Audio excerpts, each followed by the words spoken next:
পশ্চিমবঙ্গের প্রসিদ্ধ কালী মন্দিরগুলির মধ্যে অন্যতম হল আদ্যাপীঠ, যেখানে দেবী কালী আদ্যাশক্তি মহামায়া রূপে পূজিতা হন। আমাদের হাওড়ার ডোমজুড়ের বুকেও রয়েছে ৩৬ বিঘা জমির উপরে এক আদ্যামায়ের মন্দির। আর এই আদ্যামায়ের মন্দিরের পরিবেশ নজর কাড়া।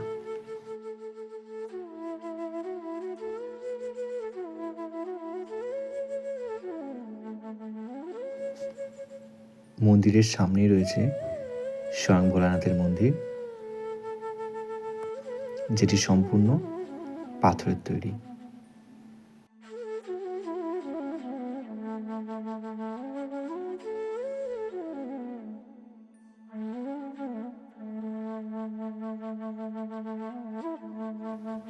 এই আদ্যামায়ের মন্দিরটি প্রতিষ্ঠা করেন দ্বারিকানাথ চন্দ, কিন্তু তিনি প্রথমেই তা চাননি। তিনি ঠাকুর শ্রীরামকৃষ্ণ, মা সারদা দেবী এবং স্বামীজির আদর্শে অনুপ্রাণিত হয়ে এই স্থানেই বহু বছর আগে একটি আশ্রম গড়ে তুলেছিলেন। আর তার সেই আশ্রম গড়ার মূল উদ্দেশ্যই ছিল মানুষের সেবা করা, শিক্ষার প্রসার ঘটানো, বৃক্ষরোপণ সহ বিভিন্ন সামাজিক কাজকর্ম করা। কিন্তু বহুদিন পর তার মনোবাঞ্ছা পূর্ণ হয়নি। তিনি যা চেয়েছিলেন তা হয়নি। তাই শেষ বয়সে তিনি দক্ষিণেশ্বরের আদ্যাপীঠের সংস্পর্শে আসেন এবং আদ্যাপীঠ কর্তৃপক্ষকে এই জমি দান করে এই মন্দিরের সূচনা করেন।